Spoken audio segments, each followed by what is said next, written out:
आज उत्तर प्रदेश में 7 operational expressways हैं, 15 एक्सप्रेसवेज पे काम चल रहा है। दिसंबर 2025 तक राज्य में 16 ऑपरेशनल एयरपोर्ट्स, 6 शहरों में ऑपरेशनल मेट्रो और 36,741 मेगावाट की इंस्टॉल्ड पावर कैपेसिटी दर्ज की गई। एक एक्सप्रेसवे किसी जिले को दूसरे जिले से जोड़ता है, वो किसान की उपज को मार्केट तक पहुंचाने का काम करता है। सरकार के मुताबिक 5 एक्सप्रेसवेज के पास 27 लॉजिस्टिक क्लस्टर्स विकसित किए जा रहे हैं। कुछ साल पहले तक यूपी की इंटरनेशनल और डोमेस्टिक एयर कनेक्टिविटी कुछ चुनिंदा शहरों तक सीमित थी। 2026-27 के बजट में जेवर एयरपोर्ट के लिए 750 करोड़ रुपए का प्रोविजन रखा गया है।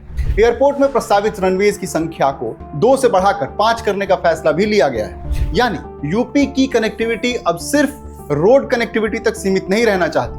लखनऊ से शुरू हुई मेट्रो कनेक्टिविटी अब आगरा, कानपुर और एनसीआर के दूसरे हिस्सों तक पहुंच चुकी है। सिर्फ रोड एंड ब्रिजेस के लिए 34,468 करोड़ रुपए का प्रोविजन रखा गया है। लेकिन इंफ्रास्ट्रक्चर को आखिर बनाया क्यों जा रहा है ऐसा? नोएडा और ग्रेटर नोएडा का इलेक्ट्रॉनिक्स और डेटा सेंटर इकोसिस्टम, बुंदेलखंड में डिफेंस और मैन्युफैक्चरिंग, यानी लक्ष्य सिर्फ ये नहीं कि लखनऊ और नोएडा विकसित हो, कोशिश ऐसी है कि हर रीजन की अपनी इकोनॉमिक आइडेंटिटी बने।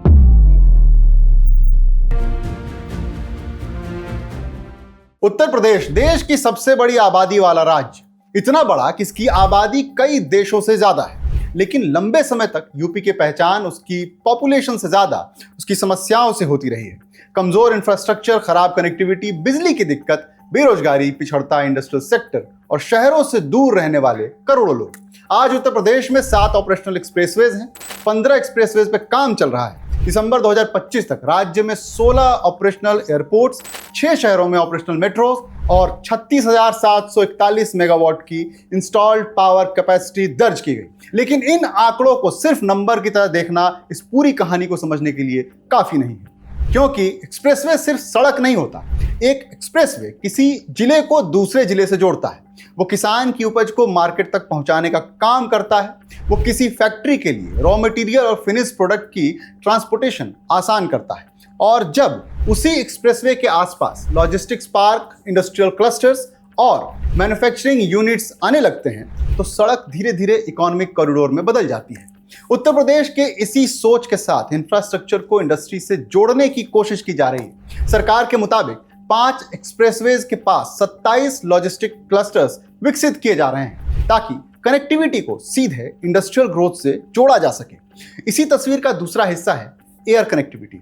कुछ साल पहले तक यूपी की इंटरनेशनल और डोमेस्टिक एयर कनेक्टिविटी कुछ चुनिंदा शहरों तक सीमित थी। अब राज्य में ऑपरेशनल एयरपोर्ट्स की संख्या बढ़कर 16 हो चुकी है और इसी एक्सपेंशन की अगली कड़ी है जेवर इंटरनेशनल एयरपोर्ट। 2026-27 के बजट में जेवर एयरपोर्ट के लिए 750 करोड़ रुपए का प्रोविजन रखा गया है। सरकार इसे सिर्फ एयरपोर्ट नहीं, बल्कि आने वाले समय में एविएशन इनोवेशन, रिसर्च, मेंटेनेंस और ऑपरेशन का हब बनाने की योजना पर काम कर रही है। एयरपोर्ट में प्रस्तावित रनवेज की संख्या को 2 से बढ़ाकर 5 करने का फैसला भी लिया गया है। यानी यूपी की कनेक्टिविटी अब सिर्फ रोड कनेक्टिविटी तक सीमित नहीं रहना चाहती। रोड से एयरपोर्ट, एयरपोर्ट से कार्गो, कार्गो से इंडस्ट्री और इंडस्ट्री से एम्प्लॉयमेंट। यही वो चेन है जिसे योगी सरकार के डेवलपमेंट मॉडल का महत्वपूर्ण हिस्सा माना जा रहा है। और इंफ्रास्ट्रक्चर की कहानी सिर्फ एक्सप्रेसवेज और एयरपोर्ट तक नहीं रुकती। शहरों में पब्लिक ट्रांसपोर्ट को लेकर भी बदलाव हुआ है। दिसंबर 2025 तक यूपी के 6 शहरों में मेट्रो सर्विसेज ऑपरेशनल थी। लखनऊ से शुरू हुई मेट्रो कनेक्टिविटी अब आगरा, कानपुर और एनसीआर के दूसरे हिस्सों तक पहुंच चुकी है।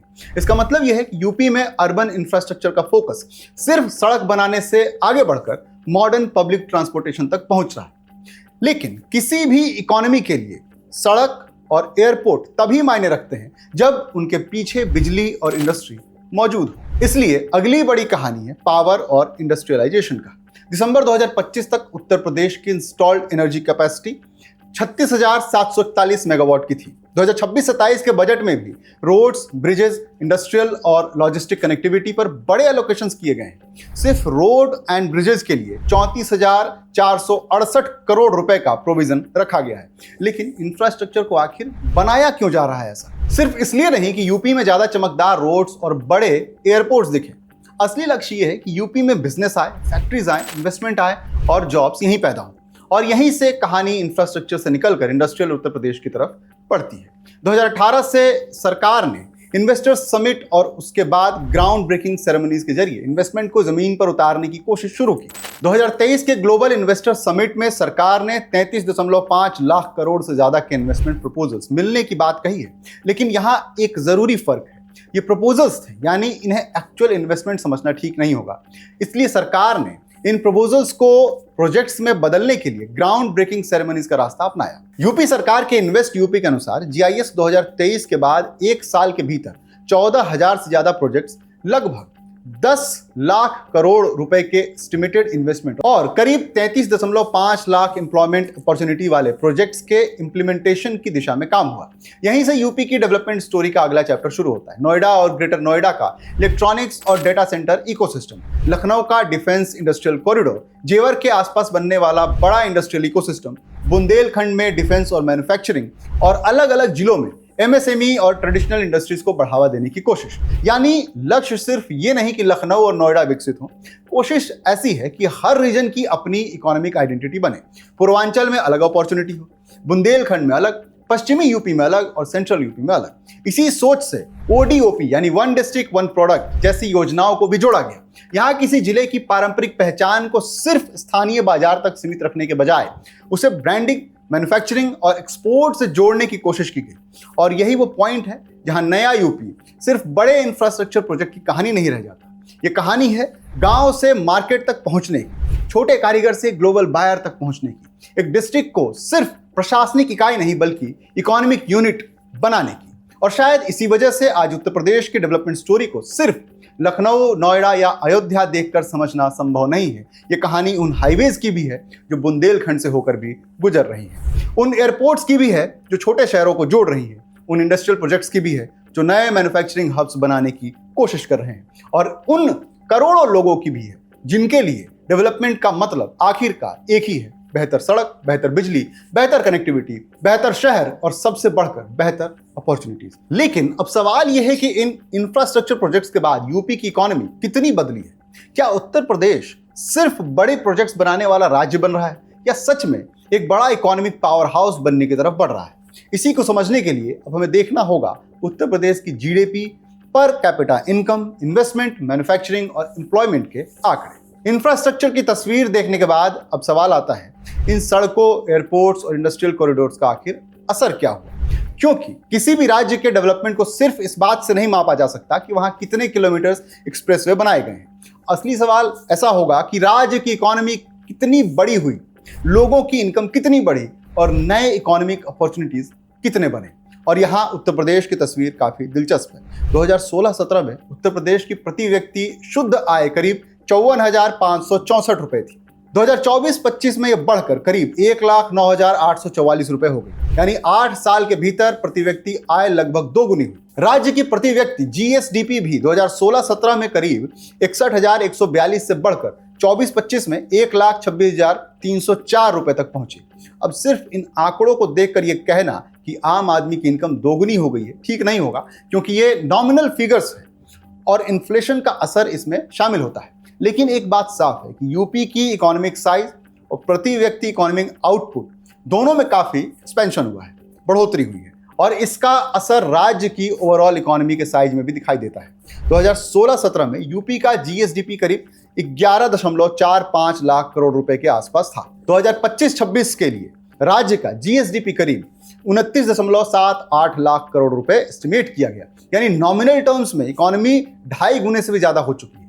लेकिन योगी सरकार के डेवलपमेंट मॉडल की खास बात सिर्फ इकोनॉमी को बड़ा करना नहीं है, कोशिश ये भी है कि इकोनॉमी का स्ट्रक्चर बदले, क्योंकि उत्तर प्रदेश लंबे समय से एक ऐसी इकोनॉमी रहा है जहां एग्रीकल्चर का बहुत बड़ा रोल रहा है और बड़ी आबादी अपनी लाइवलीहुड के लिए खेती और उससे जुड़े कामों पर निर्भर रही है।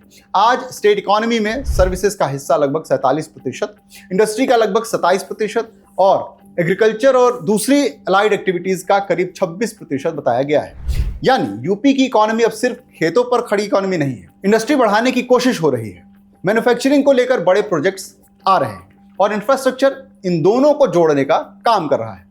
अब आते हैं उस सेक्टर पर जिसके बिना किसी भी बड़े राज्य की इकोनॉमिक ट्रांसफॉर्मेशन की कल्पना मुश्किल है, यानी कि इंडस्ट्री। योगी सरकार के आने के बाद यूपी में इन्वेस्टमेंट अट्रैक्शन को एक अलग प्रायोरिटी बनाया गया। Investor summit, ground breaking ceremonies, single window system और इन्वेस्ट यूपी जैसे मैकेनिज्म्स के जरिए सरकार ने एक ऐसा इकोसिस्टम बनाने की कोशिश की जिसमें कंपनियों को जमीन, अप्रूवल्स, इंफ्रास्ट्रक्चर और कनेक्टिविटी एक साथ मिल सके। लेकिन यहां एक चीज समझना बहुत जरूरी है, इन्वेस्टमेंट प्रपोजल और एक्चुअल इन्वेस्टमेंट एक चीज नहीं होती। किसी कंपनी का 10,000 करोड़ का एमओयू साइन करना यह साबित नहीं करता कि 10,000 करोड़ जमीन पर ही लग गए हैं। इसलिए यूपी की इंडस्ट्रियल स्टोरी को समझने का बेहतर तरीका है देखना कि कितने प्रोजेक्ट्स वास्तव में ग्राउंड पर ऑपरेशनल हुए, उनसे कितना एम्प्लॉयमेंट पैदा हुआ, और इसी दिशा में ग्राउंड ब्रेकिंग सेरेमनीज महत्वपूर्ण बनती है। 2023 ग्लोबल इन्वेस्टर्स समिट के बाद सरकार ने हजारों प्रोजेक्ट्स को ग्राउंड करने का दावा किया। इन प्रोजेक्ट्स में manufacturing, renewable energy, food processing, logistics, IT, electronics और कई दूसरे सेक्टर्स शामिल हैं। यहां एक बड़ा बदलाव यह है कि इन्वेस्टमेंट अब सिर्फ ट्रेडिशनल सेक्टर तक सीमित नहीं है। इलेक्ट्रॉनिक मैन्युफैक्चरिंग इसका एक बड़ा उदाहरण है। नोएडा और ग्रेटर नोएडा आज मोबाइल फोन्स और इलेक्ट्रॉनिक्स मैन्युफैक्चरिंग के बड़े हब्स में गिने जाते हैं। यही वो सेक्टर है जिसमें यूपी ने पिछले कुछ सालों में अपनी पहचान मजबूत करने की कोशिश की है। दूसरी तरफ डिफेंस इंडस्ट्रियल कॉरिडोर के जरिए राज्य को डिफेंस मैन्युफैक्चरिंग का बड़ा सेंटर बनाने की कोशिश की जा रही है। यूपी डिफेंस इंडस्ट्रियल कॉरिडोर के 6 प्रमुख नोड्स बनाए गए हैं: लखनऊ, कानपुर, आगरा, अलीगढ़, झांसी और चित्रकूट। इसका उद्देश्य सिर्फ डिफेंस इक्विपमेंट खरीदना नहीं है, बल्कि उन्हें भारत में बनाना और डोमेस्टिक डिफेंस मैन्युफैक्चरिंग इकोसिस्टम तैयार करना। यानी एक तरफ रोड और एक्सप्रेसवे इंफ्रास्ट्रक्चर है, दूसरी तरफ इंडस्ट्रियल कॉरिडोर है और उसके साथ लॉजिस्टिक्स और एयरपोर्ट्स। इन सबको जोड़कर एक बड़ा मैन्युफैक्चरिंग इकोसिस्टम तैयार करने की कोशिश की जा रही है। लेकिन यहाँ एक और चैलेंज है, अगर सिर्फ नोएडा और वेस्टर्न यूपी में इंडस्ट्री आती है तो पूरे उत्तर प्रदेश का ट्रांसफॉर्मेशन सफल नहीं माना जाएगा। इसलिए सरकार का दूसरा बड़ा फोकस है पूर्वांचल और बुंदेलखंड, वहां पे इन्वेस्टमेंट लेके आना। बुंदेलखंड को लंबे समय तक यूपी के सबसे पिछड़े रीजन्स में गिना जाता रहा। कम इंडस्ट्रियलाइजेशन, कम एम्प्लॉयमेंट अपॉर्चुनिटीज और बड़े पैमाने पर माइग्रेशन। अब बुंदेलखंड एक्सप्रेसवे और डिफेंस कॉरिडोर जैसे प्रोजेक्ट के जरिए इन रीजन्स को नए इकोनॉमिक नेटवर्क में जोड़ने की कोशिश की जा रही है। इसी तरह पूर्वांचल एक्सप्रेसवे ने लखनऊ से पूर्वी उत्तर प्रदेश तक कनेक्टिविटी को मजबूत किया है और इसका उद्देश्य सिर्फ ट्रैवल टाइम कम करना नहीं है। जब कोई इंडस्ट्रियल यूनिट किसी रीजन में आती है तो उसे 3 चीजें चाहिए होती हैं: रोड, पावर और मार्केट। और अगर ये तीनों अवेलेबल हो तो इन्वेस्टमेंट के आने की संभावना बढ़ जाती है। यूपी में इंफ्रास्ट्रक्चर को इंडस्ट्री से जोड़ने का मॉडल बार बार दिखाई देता है, लेकिन डेवलपमेंट का मतलब सिर्फ बड़ी मल्टीनेशनल कंपनीज भी नहीं है। उत्तर प्रदेश में लाखों छोटे और ट्रेडिशनल बिजनेसेस हैं। कहीं बनारसी सिल्क है, कहीं मुरादाबादी मिडिल क्राफ्ट है, कहीं कनौज का परफ्यूम है, कहीं भदोही का कारपेट है, कहीं लखनऊ का चिकनकारी वर्क है और कहीं वाराणसी की हैंडीक्राफ्ट इंडस्ट्री। इन प्रोडक्ट्स की समस्या ये थी कि प्रोडक्ट तो अच्छा था, लेकिन ब्रांडिंग, पैकेजिंग, मार्केटिंग, फाइनेंस और ग्लोबल मार्केट तक पहुंच सीमित थी। One district one product ODOP का आइडिया इसी गैप को एड्रेस करने की कोशिश करता है। हर जिले के एक प्रमुख प्रोडक्ट को आइडेंटिफाई करके उसे ब्रांडिंग, ट्रेनिंग, फाइनेंस, टेक्नोलॉजी और मार्केट एक्सेस से जोड़ने का प्रयास किया गया। इसका बड़ा फायदा यह हो सकता है कि एम्प्लॉयमेंट के लिए हर युवा को लखनऊ, नोएडा, दिल्ली जाने की जरूरत ना पड़े। अगर लोकल इंडस्ट्री मजबूत होती है तो लोकल एम्प्लॉयमेंट भी पैदा हो सकता है और यही किसी भी इंक्लूसिव डेवलपमेंट मॉडल की सबसे बड़ी परीक्षा होती है। क्योंकि आखिरकार एक एक्सप्रेसवे देखकर किसी परिवार की जिंदगी नहीं बदलती, एक एयरपोर्ट देखकर किसी गांव की इनकम नहीं बढ़ती। डेवलपमेंट तब महसूस होता है जब इंफ्रास्ट्रक्चर के साथ इनकम और अपॉर्चुनिटी भी घर तक पहुंचे। और अब यूपी की डेवलपमेंट स्टोरी का अगला बड़ा चैप्टर इसी सवाल से जुड़ता है, क्या ये डेवलपमेंट सिर्फ बड़े शहरों तक सीमित है या गांव और छोटे कस्बे भी इसके साथ बदल रहे हैं? क्योंकि उत्तर प्रदेश की असली ताकत उसके बड़े शहर नहीं है, बल्कि उसके करीब 24 करोड़ लोग हैं। और अगर डेवलपमेंट इन करोड़ों लोगों तक पहुंचता है तभी इमर्जिंग उत्तर प्रदेश की कहानी पूरी होगी। अब डेवलपमेंट की सबसे बड़ी परीक्षा बड़े शहरों में नहीं, गांव में हो रही है, छोटे कस्बों और आम लोगों की जिंदगी में होती है। उत्तर प्रदेश जैसे राज्य में जहां बड़ी आबादी आज भी ग्रामीण इलाकों में रहती है, वहां अगर सड़क और एक्सप्रेसवे बन भी जाए लेकिन गांव में बिजली, पानी, आवास, स्वास्थ्य और बेसिक सर्विसेज की हालत ठीक ना हो तो डेवलपमेंट अधूरा ही लगेगा। और पिछले कुछ सालों में योगी सरकार ने इसी बेसिक इंफ्रास्ट्रक्चर को भी अपने डेवलपमेंट एजेंडा का एक बड़ा हिस्सा बनाया है। सबसे पहले बात बिजली की।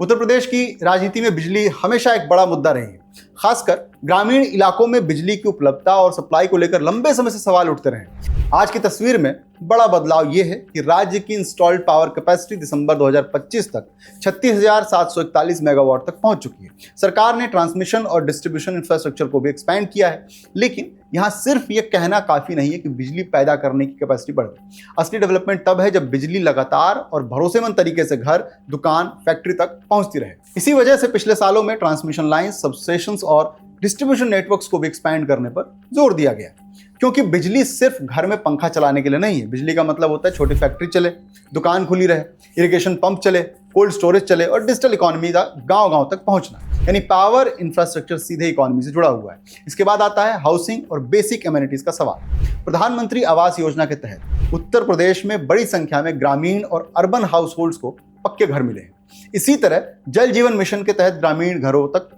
टैप वाटर कनेक्शन पहुंचने का काम तेजी से हुआ है। यहां भी कहानी सिर्फ गवर्नमेंट स्कीम्स की नहीं है। एक ग्रामीण परिवार के घर में टैप वाटर का मतलब यह है कि पानी लाने में रोज घंटों खर्च होने वाला समय बचेगा। पक्का घर सिर्फ छत नहीं देता, बल्कि परिवार को एक स्थायी असेट की तरह देता है। और इसी तरह सैनिटेशन में स्वच्छ भारत मिशन के जरिए टॉयलेट्स का एक्सपेंशन भी हुआ। इन योजनाओं का बड़ा हिस्सा केंद्र सरकार के प्रोग्राम से जुड़ा है, इसलिए इनका पूरा क्रेडिट सिर्फ राज्य सरकार को देना ठीक नहीं होगा। लेकिन उत्तर प्रदेश जैसी विशाल आबादी वाले राज्य में इन स्कीम्स का इंप्लीमेंटेशन अपने आप में एक बड़ा एडमिनिस्ट्रेटिव चैलेंज है। यूपी के डेवलपमेंट मॉडल को समझते समय एक चीज बार बार सामने आती है, infrastructure plus welfare plus administration. अब बात करते हैं हेल्थ केयर की। उत्तर प्रदेश की सबसे बड़ी समस्याओं में एक लंबे समय तक हेल्थ केयर इंफ्रास्ट्रक्चर की कमी रही है। आबादी बहुत बड़ी है, लेकिन डॉक्टर्स, मेडिकल कॉलेजेस और स्पेशलाइज्ड हेल्थ केयर फैसिलिटीज का डिस्ट्रीब्यूशन अनइवन है।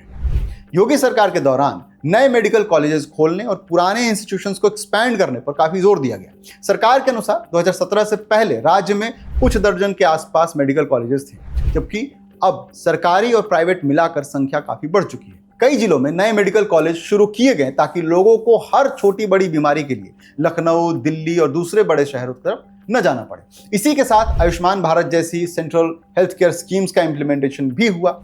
लेकिन हेल्थ केयर की असली सफलता सिर्फ मेडिकल कॉलेज की बिल्डिंग बनाने से नहीं मापी जाती। सवाल है कि वहां डॉक्टर्स हैं कि नहीं, क्या मेडिकल सुविधाएं उपलब्ध हैं, क्या गरीब व्यक्ति इलाज अफोर्ड कर सकता है, क्या डिस्ट्रिक्ट लेवल पर इमरजेंसी केयर उपलब्ध है। यानी हेल्थ इंफ्रास्ट्रक्चर में एक्सपेंशन जरूर हुआ है, लेकिन क्वालिटी और एक्सेसिबिलिटी अभी भी उतनी ही महत्वपूर्ण है। और इसी तरह एजुकेशन में भी तस्वीर केवल बिल्डिंग्स और इंस्टीट्यूशंस की संख्या से नहीं समझा जा सकता। उत्तर प्रदेश में स्कूल्स के infrastructure, smart classrooms, digital learning, basic facilities और हायर एजुकेशन इंस्टीट्यूशंस का इन्वेस्टमेंट बढ़ाया गया है।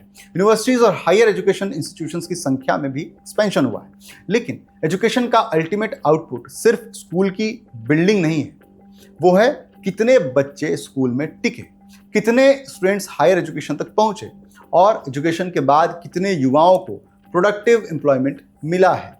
यही डेवलपमेंट की कहानी थोड़ी कॉम्प्लिकेटेड हो जाती है, क्योंकि इंफ्रास्ट्रक्चर में बदलाव कैमरे पर आसानी से दिखाई दे जाता है। एक नया एक्सप्रेसवे दिख जाएगा, एक नया एयरपोर्ट दिख जाएगा, एक नया मेडिकल कॉलेज भी दिख जाएगा, लेकिन बेहतर लर्निंग आउटकम या बेहतर रोजगार कैमरे पर इतनी आसानी से दिखते नहीं। और इसलिए यूपी की डेवलपमेंट स्टोरी में इन दोनों हिस्सों को साथ देखना बहुत जरूरी है।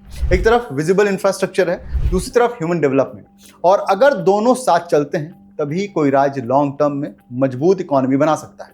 अब बात करते हैं उस सेक्टर की जिसने पिछले कुछ सालों में यूपी की इमेज को काफी बदला है, टूरिज्म और रिलीजियस इंफ्रास्ट्रक्चर। अयोध्या में राम मंदिर के निर्माण के बाद जिस स्केल पर इंफ्रास्ट्रक्चर डेवलपमेंट हुआ, उसने अयोध्या को एक बड़े टूरिस्ट डेस्टिनेशन में बदलने की कोशिश की।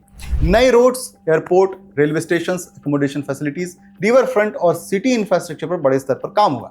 इस तरह काशी विश्वनाथ धाम के रीडेवलपमेंट ने वाराणसी के पुराने धार्मिक क्षेत्र को नए इंफ्रास्ट्रक्चर के साथ जोड़ने की कोशिश की। महाकुंभ 2025 में प्रयागराज में भी बहुत सारी तैयारियां की गई थी।